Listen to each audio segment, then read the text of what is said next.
마지막 때를 살아가는 방법이라는 제목으로 하나님의 말씀을 증거하도록 하겠습니다.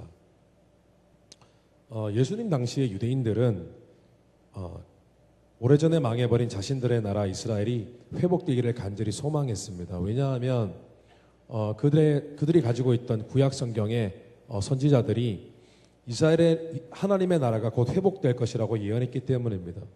그들은 하나님이 약속하신 하나님의 나라가 회복된다, 하나님의 나라가 세워진다는 뜻을 그들이 오래전에 망해버린 자신들의 나라 이스라엘이 곧 하나님의 나라라고 생각했던 것입니다. 그래서 예수님이 이 땅에 오셔서 설교를 하시고 그때마다 하나님 나라에 대해서 말씀하셨는데, 하나님 나라에 대해서 얘기할 때마다 그들은 이제 곧 전 세계를 다스리는 로마 제국은 곧 망하고 하나님이 세우셨던 나라 이스라엘이 다시 회복되겠구나, 그렇게 생각을 했었습니다. 그래서 예수님께 그런 질문들을 했습니다. 도대체 이스라엘이 언제 다시 회복이 되느냐? 그때 예수님 이렇게 말씀하셨습니다. 하나님의 나라는 너희가 생각하는 것처럼 그렇게 눈에 보이게 이 땅에 임하는 것이 아니라, 하나님의 나라는 하나님의 권세와 하나님의 능력이 개인의 삶에 임했을 때 그들의 삶이 변하고 그들이 예수 믿게 되고 또 그들이 하나님께 영광을 돌리게 되는 그런 개인적인 신앙의 변화, 그런 것이다. 개인적인 인생의 변화, 그런 것이 하나님의 나라가 임하는 것이다 라고 그들의 잘못된 개념을 고쳐주셨습니다. 근데 유대인들이 하나님의 나라에 대해서 알고 있는 지식 중에 그들이 생각하는 부분들이 맞는 것이 있었습니다. 그것이 무엇이냐면은 그들은 이렇게 믿었습니다. 하나님의 나라가 이 땅에 세워지고, 메시아 구원자가 이 땅에 와서 하나님의 나라가 세워지면 결국 그 메시아가 이 땅을 심판한다, 하나님을 믿지 않는 그런 사람들을 심판하는 날이 온다라고 생각을 했었습니다. 어디서 많이 들은 이야기 같지 않습니까? 예수님을 믿는 자들은 종말론적인 신앙을 갖고 있습니다. 우리는 예수 그리스도의 재림, 주님이 다시 올 날을 우리가 알고 있고, 그때가 되면은 하나님을 믿는 자들은 구원을 받고 하나님을 믿지 않는 자들은 심판 아래 놓이게 된다는 사실을 알고 있습니다. 믿습니까? 여러분, 이거 믿어야 됩니다. 주님 다시 오십니다. 그때 심판이 있습니다. 거의 우리의 종말론적인 신앙과 매우 흡사합니다. 그렇죠? 예수님이 그들이 갖고 있는 그 생각 가운데 맞는 그 이론, 이 종말론적인 신앙에 대해서 예수님이 그것을 아시고 이제 자세히 설명을 해 주십니다. 그래서 예수님이 언급한 단어가 하나 있는데 그것이 무엇이냐면 인자의 날입니다. The days of the Son of Man. 인자의 날들. 좀 정확하게 번역을 하면은 인자의 날, 하루가 아니라 인자의 날들, days. 하루 인자의 날들입니다. 그것이 무엇이냐면은 인자의 날이라는 것은 예수님이 다시 돌아오는 Jesus second coming. 예수님이 다시 돌아오는 그 날, 하루를 포함하는 마지막 때를 이야기합니다. The very last days. 마지막 때. End of days. 예수님이 돌아오실 때 마지막 때, 그때를 이야기합니다. 그래서 예수님은 먼저 그들에게, 유대인들에게 너희가 지금 사는 시대는 마지막 때가 아니다라고 하셨습니다. 왜냐하면 마지막 때는 예수님이 십자가에 달려 돌아가시고 부활하시고 승선하신 이후에 그 마지막 때가 온다고 자세히 설명을 해 주셨습니다. 그리고 계속해서 마지막 때에 있을 심판과 그때를, 마지막 때를 살아가는 믿는 자들이 어떻게 온전한 신앙생활을 할 수 있는지, 어떻게 그들의 신앙을 마지막 때에, 미혹의 때, 타락한 시대에 어떻게 그 신앙을 끝까지 지킬 수 있는지 그 방법을 말씀해 주셨습니다. 오늘 그 내용입니다. 여러분, 우리는 예수님이 언제 다시 오실지에 대해서는 고민할 필요가 없습니다. 왜냐하면 예수님께서도 자기 자신이 언제 다시 돌아오게 되실지는 모른다고 하셨습니다. 예수님이 언제 돌아오셔서 언제 심판을 하실지 그것에 대해서는 우리가 궁금해할 필요가 없습니다. 그러나 적어도 우리가 지금 살고 있는 이 시대가 마지막 때인 것은 우리가 반드시 기억해야만 합니다. 왜냐하면 그 증거가 무엇이냐면은 마지막 때에 예수님이 이게 마지막 때다라고 하는 기준을 주셨는데 그것이 무엇이냐면 예수님이 죽고 부활하시고 승천하시고 성령의 시대 이때 그리고 타락에 가는 시대 거기를 우리가 살고 있습니다. 예수님은 그 이후의 시대는 마지막 때라고 하셨습니다. 게다가 심지어 그 말씀을 하신 지 2000년이 지났습니다. 2000년이 지났어요. 지금 우리가 바라볼 때 이 마지막 때에 예수님이 이런 일들이 벌어질 것이다라고 다른 성경에는 예언되어져 있는데 그 내용 가운데 하나가 도처에 기근과 지진이 있을 것이다라고 하셨습니다. 여러분 21세기에 들어서 전례 없는 지진과 기근, 천재지변들이 일어나고 있습니다. 이렇게 빈도수가 많아 본 적은 역사상 없었습니다. 그런데 지금 그런 일들이 수없이 일어나고 있습니다. 쓰나미, 지진, 끝없이 많은 일들이 벌어지고 있습니다. 최근에 네팔에도 지진이 있었죠. 뿐만 아니라 과거 소돔과 고모라 여러분 아십니까? 하나님이 불과 유황을 하늘에서 내리게 하셔서 심판하신 곳 엄청난 센쓰리 소돔과 고모라라는 땅이 있었습니다. 근데 실제로 그 성경 신학자들에 의하면 그들이 멸망한 근본적인 문제 죄의 문제가 무엇이냐면은 호모섹슈얼리티, 동성연애였습니다. 동성결혼이었습니다. 지금 이제는 더 이상 동성결혼이 잘못됐다고 얘기할 수 없는 시대가 왔습니다. 미국도 제가 예전에 말씀드린 것처럼 몇 년 전에 말씀드렸어요. 곧 다 된다고. 다 합법화가 된다고. 동성결혼은 이제는 그냥 어떤 사람들, 소수의 사람들이 그냥 좋아하는 그런 문화가 아니라 전 세계에 이제 너무나 당연시되면서 합법화된 문화가 되었습니다. 여러분, 우리는 마지막 때를 살고 있습니다. 그것을 기억하셔야 됩니다. 그래서 오늘은 예수님의 경고의 말씀을 통해서 우리가 사는 이 마지막 미혹의 시대, 이 거짓의 시대, 우리를 속이는 시대에 온전한 신앙을 어떻게 지키며 살아갈 수 있는지 그 비결을 잠시 나누고 묵상하는 시간 갖도록 하겠습니다. 비결입니다. 온전한 신앙을 어떻게 끝까지 지킬 것인지. 첫째로 믿는 자들은 인생의 가장 본질적인 것들을 고민하며 살아야만 합니다. 예수 믿는 사람들은 인생에 무엇이 essential, 본질적인 것인지 무엇이 비본질적인 것인지를 정확히 구분하며 그것을 고민하고 살아가야만 합니다. 예수님은요, 마지막 때가 되면은 과거에 수천 년 전에 노아의 홍수 때와 소돔과 고모라가 멸망하던 그때와 그때에 살던 사람들과 똑같이 된다고 했습니다. 오늘 말씀 26절과 28절까지의 말씀에 노아가 방주에 들어가던 날까지 사람들이 먹고 마시고 장가들고 시집 가더니 홍수가 나서 그들을 다 멸망시켰으며 또 롯의 때와 같으리니 사람들이 먹고 마시고 사고 팔고 심고 집을 짓더니 라고 했습니다. 여러분, 장가가고 시집가고 무엇이 문제입니까? 장가가고 시집가고 먹고 마시고 사고 팔고 집을 짓는 일들은 일상적인 일들입니다. 인간 사회에서 없을 수 없는 일들입니다. 꼭 필요한 일들입니다. 그런데 왜 예수님은 이런 일들이 문제가 된다고 말씀하셨을까요? 노아 시대에 살던 사람들, 그 사람들의 특징이 무엇입니까? 그들은 노아가 홍수에 대해서 예언한 순간부터 노아가 자신이 직접 만든 방주에 들어갈 때까지 굉장히 꽤 오랜 시간이었습니다. 그럼 노아의 방주 한 몇 달 만에 뚝딱 지은 거 아닙니다. 몇백 년이 걸린 겁니다. 혹자는 100년 걸렸다는 사람도 있고. 그런데 그 기간 동안에 노아는 큰 방주를 지으면서 사람들에게 곧 홍수가 온다고 알렸습니다. 그런데 사람들이 믿지 않았습니다.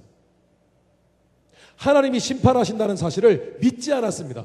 근데 믿지 않았다는 표현보다는 그들이 그런 하나님의 심판에 대한 경고에 대해서 관심이 없었다는 표현이 더 맞는 것 같습니다. 관심이 없었어요. 왜 하나님이 하나님이 하시는 이 땅을 향한 계획에 대해서 사람들이 아무도 관심이 없었을까요? 왜냐하면 그들은 그들의 일상적인 일들에 대해서 너무 깊이 몰입해 있었기 때문입니다. 뿐만 아니라 일상적인 일들에 대해서 그것을 인생의 목적으로 살았습니다. 그것을 인생의 목적으로 알았다고. 먹고 마시고 결혼하고 사고 팔고 집 짓고 우리가 늘 하는 일들입니다. 그런데 이것이 목적이 되었다고요. 이것에만 몰입해서 살았다는 것입니다. 여러분 그때와 똑같습니다. 틀리지 않습니다. 그때와 마찬가지로 우리가 사는 이 시대는 믿는 사람들조차 인생을 향한 하나님의 뜻과 목적과 계획과 같은 본질적인 것에 집중하지 못하도록 만드는 시대입니다. 그게 이 시대예요. 사람들은 갈수록 인생의 본질적인 문제에 대한 진지한 자세를 싫어하고 오직 일상적인 것, 즐기는 것, 그런 것들에만 관심이 있습니다. 우리는 이것을 세속주의라고 부릅니다. 세큘러리즘이라고 합니다. 내가 무엇을 먹고 살아야 되지, 무슨 일을 해야 얼마나 많은 이익을 얻을 것인가, 일상적인 일이지만 그것이 우리 인생의 전부가 아닌데 이런 것들만 바라본다는 것입니다. 여러분 혹시 우민정책이라는 단어 들어보셨습니까? 우민정책. 이 단어는 원래 이 민자는 백성 민자고 우는 원래 친구 우자입니다. 언제 쓰는 말이냐 하면은 이 우민정책이라는 것은 원래 나라의 정부가 국민들을 친구처럼 생각하고 다정다감하게 나라의 모든 정책과 정치를 펴는 그런 아름다운 정치를 우민정책이라고 부릅니다.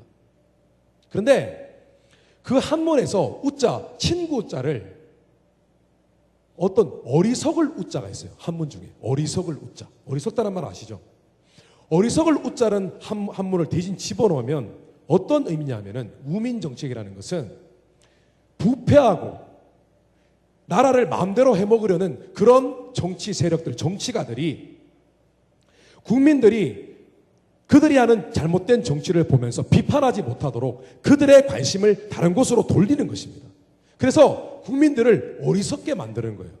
그래서 자신들이 하고 싶은 부패한 정치, 부패한 권력 이런 것들을 이용하기 위해서 그 사람들의 얼굴을, 시선을 다른 데로 싹 돌리는 거예요. 그래서 국민들을 어리석게 만드는 것, 그게 우민정책입니다. 예를 들면 대표적으로 우민정책은 미디어를 통해서 영화, 스포츠, 성적인 것, 지상주의, 스프리머시, 스피드, 그리고 공부, 여러 가지 학문 이런 것들을 유행시키는 방법을 사용합니다. 과거 쿠데타로 나라의 정권을 장악했던 그런 정권이 있었습니다. 한국에. 전두환 대통령이라는 그런 대통령이 있었는데 그 대통령은 2번 대통령 임기를 지냈습니다. 2번. 근데 이분이 우민정책을 폈는데 그때 그 정부가, 그 전두환 대통령이 있었던 그 정부가 썼던 우민정책은 어떤 것이었냐면은 3가지였습니다. 하나는 성적인 것, 또 하나는 영화, 또 하나는 스포츠였습니다. 전두환 대통령이 있었을 당시에 주로 어떤 일들이 많았냐면은 원래는 그 전에는 한국에는 통금 제도가 있었습니다. 저녁에 12시 넘으면은 사람들이 밖을 돌아다니면 안 돼요. 그런데 전두환 대통령 시절에는 그것을 다 없앴습니다. 없애버리고 어떻게 했냐면은 더 술집 유흥 문화를 장려했습니다. 그래서 술집이 엄청 많이 생겼습니다. 그리고 그 정부 시절에 한국에는 프로씨름, 프로축구, 프로야구 뭐 이런 것들이, 그러니까 뭔가 스포츠들을 많이 장려를 했습니다. 그리고 영화도 옛날에는 굉장히 좀 이렇게 성적으로 노골적인 그런 영화는 만들지 못했는데 그런 것들을 다 허용해 주었습니다. 그들이 노린 것이 무엇이냐면은 국민들이 그 정부가 부패하고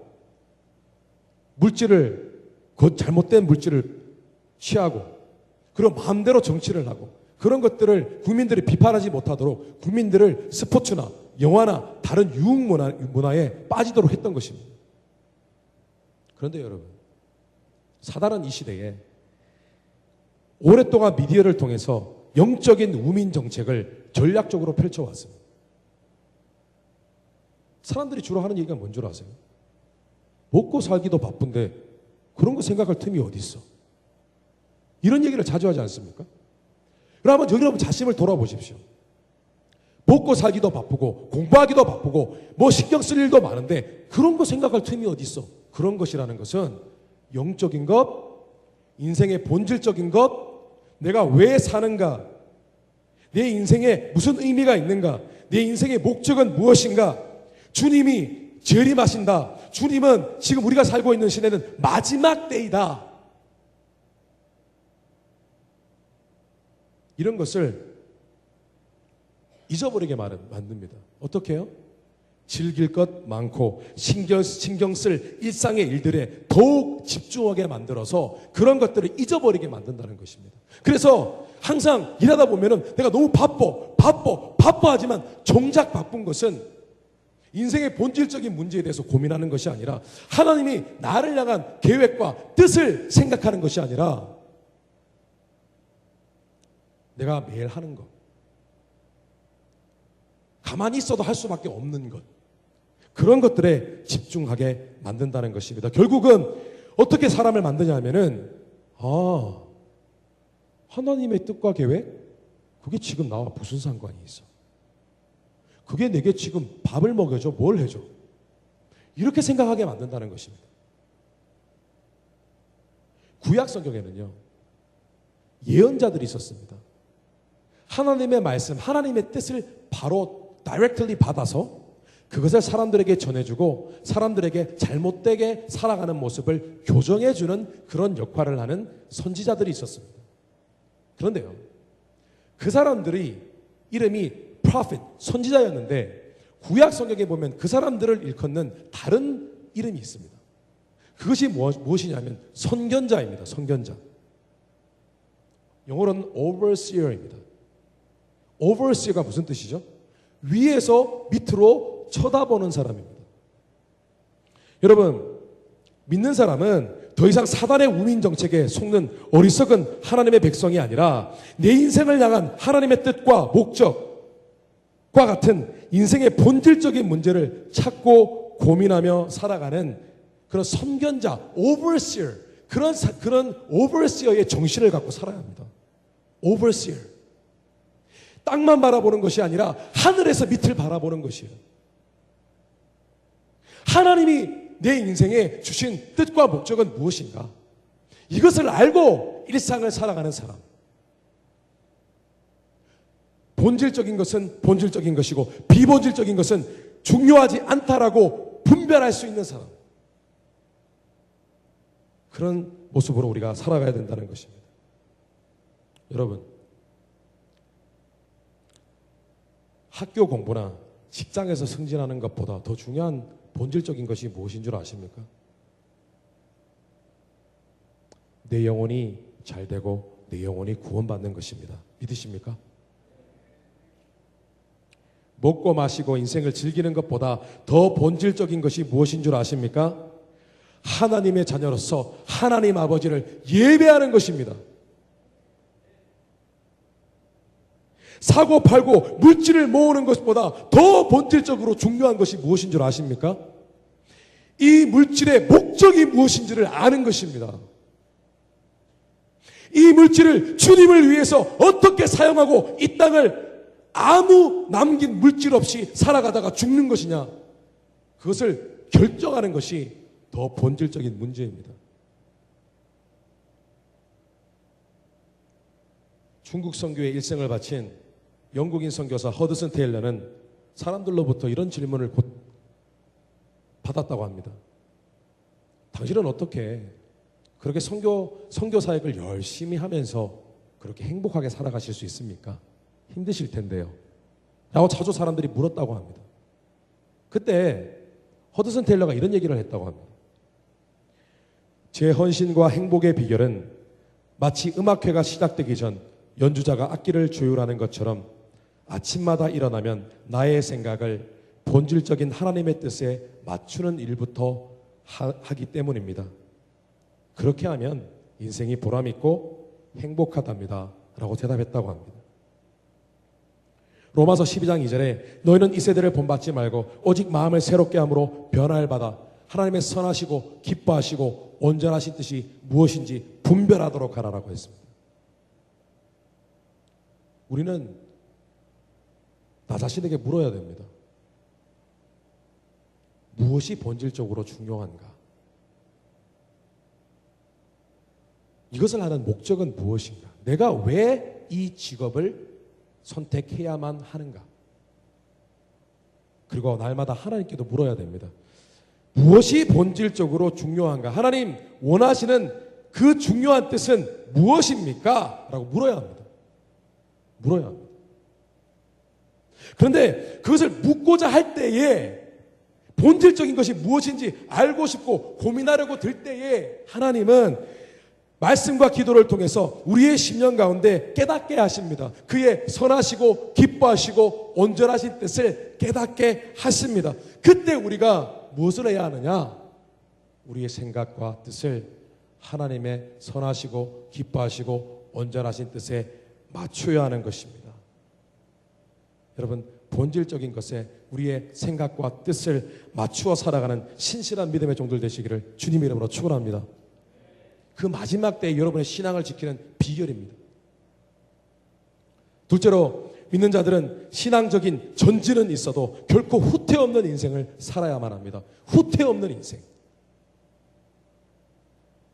믿는 자들이 마지막 때에 온전한 신앙을 지켜내어 다가올 심판을 피하기 위해서는 물질적인 욕심과 세상의 재미로 인해서 신앙적으로 후퇴하지 않는 그런 신앙생활을 해야 합니다.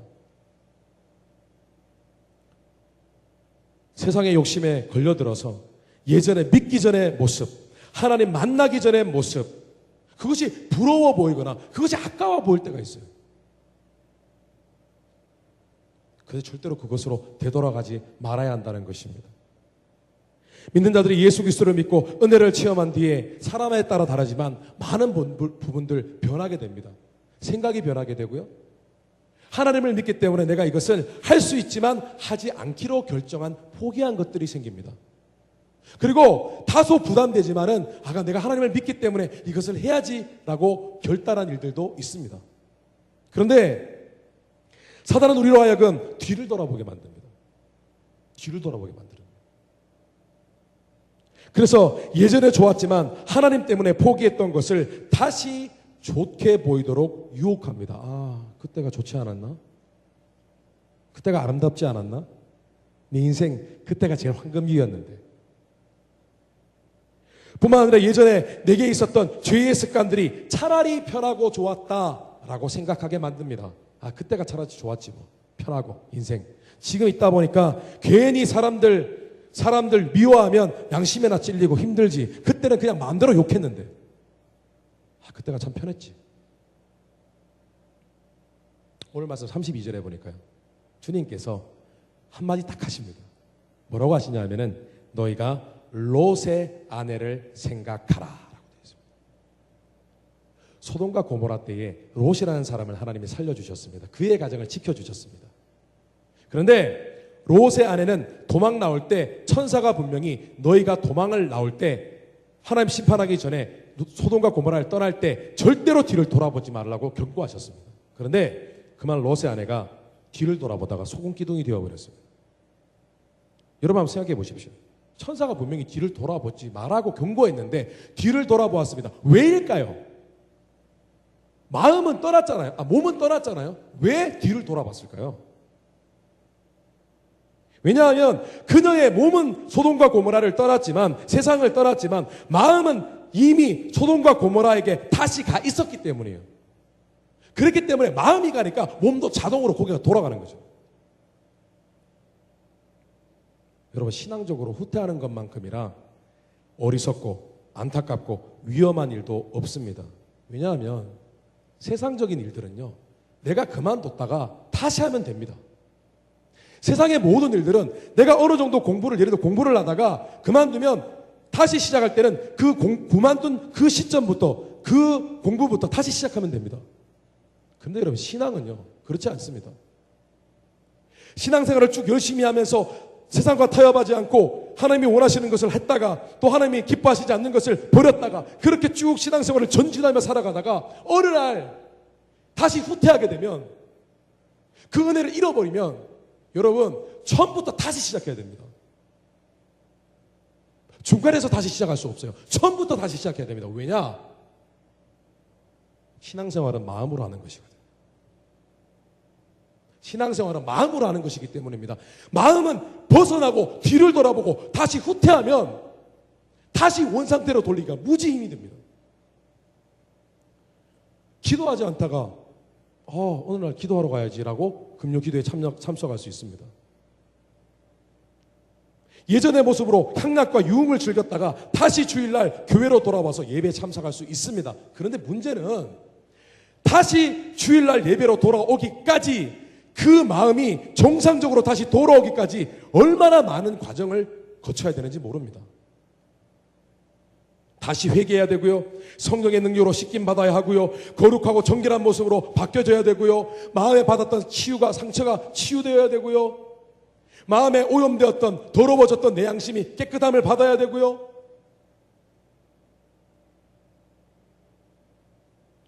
디모데후서 4장 7절에서 10절 말씀에 보면 바울은 자신은 열심히 앞으로 전진하며 신앙생활을 했지만 몇몇 사람들은 결국은 다시 자신들이 좋아하는 세상으로 돌아갔다라고 그렇게 안타까운 마음으로 고백합니다. 들어보십시오. 나는 선한 싸움을 싸우고 나의 달려갈 길을 마치고 믿음을 지켰으니 이제 후로는 나를 위하여 의의 면류관이 예비되었으므로 주 곧 의로운 재판장이 그날에 내게 주실 것이며 내게만 아니라 주의 나타나심을 사모하는 모든 자에게 도니라. 너는 어서 속히 내게로 오라. 대만은 이 세상을 사랑하여 나를 버리고 데살로니가로 갔고 그레스게는 갈라디아로 디도는 달마디아로 갔고. 데마라는 사람이 있었습니다. 바울과 함께 선교를 했습니다. 선교 사역을 했습니다. 그런데 그가 어느 날 힘들었습니다. 지쳤습니다. 그리고 난 다음에 잠시 선교 사역을 잠시 그만두는 것이 아니라 그는 자신이 예전에 하나님을 믿지 않던 상태의 세상으로 다시 돌아갔습니다.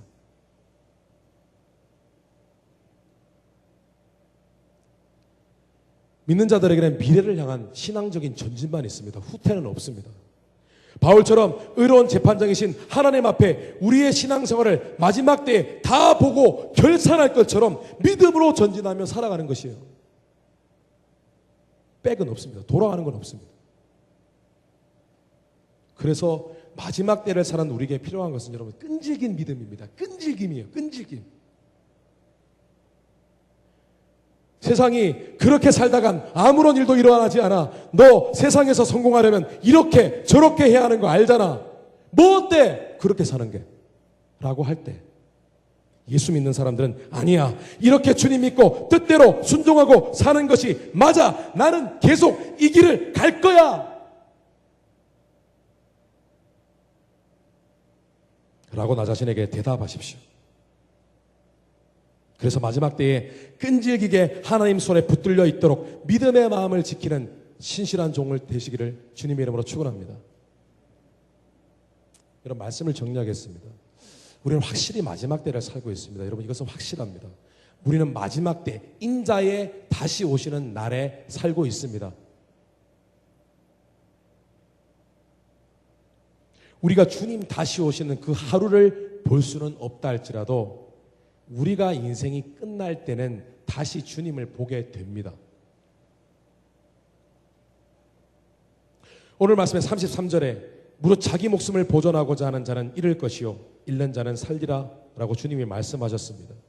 자기 목숨을 보존한다는 것은 자기의 세상적인 삶을 더 갖기 위해서 믿음을 포기하고 이 세상을 쫓고자 하는 마음 자세를 의미합니다. 반대로 목숨을 잃는 것은 손해보더라도 목숨 걸고 주님의 뜻을 따르는 것을 의미합니다. 실제로 끈질기게 하나님을 믿고 신앙생활을 전진하다 보면 우리가 충분히 누릴 수 있는 것들인데 누리지 못하고 인생을 살다가 죽을 수도 있습니다. 그런데 분명한 것은 여러분 기억하십시오. 결국 이 세상에서 잘 살기 위해서 세상 것을 놓지 못하고 사는 사람들은 하나님 앞에 갔을 때 모든 것을 잃어버리게 될 것입니다. 그러나 마지막에 여전히 하나님의 본질적인 뜻을 따르고 전진하며 내가 하나님이 기뻐하시지 않는 것이라면 포기할 수 있는 그런 신앙으로 살아가는 사람들에게는 마지막 때에 그들은 구원을 받고 하나님의 상급이 기다리고 있을 것입니다. 여러분, 내가 비본질적인 것들에 너무 몰입하며 산 것은 아닌지, 내 신앙이 전진하기보다는 아주 많은 부분 몇 발자국 뒤로 퇴보하고 있었던 것은 아닌지, 나는 지금 거꾸로 뒤로 뒷걸음치며 걸어가고 있는 것은 아닌지, 여러분 그것을 기억하셔야 됩니다. 여러분의 신앙을 돌아보셔야 합니다. 이 시대는 할 수만 있다면 믿음을 빼앗아가는 시대입니다. 할 수만 있다면 일상적인 것들 즐기는 것에 집중한 나머지 내가 갖고 있는 하나님의 뜻과 계획과 목적을 필요 없는 아무 쓸데없는 것으로 생각하게 만드는 그런 시대입니다. 비본질적인 일상에 빠져 살고 있는 건 아닌지, 신앙이 후퇴하고 있는 것은 아닌지 점검하시고 다시 회복하셔서 이런 마지막 때를 바라보며 깨어 준비하는 그런 주님의 지혜로운 종들이 되시기를 주님 이름으로 축원합니다. 기도하겠습니다.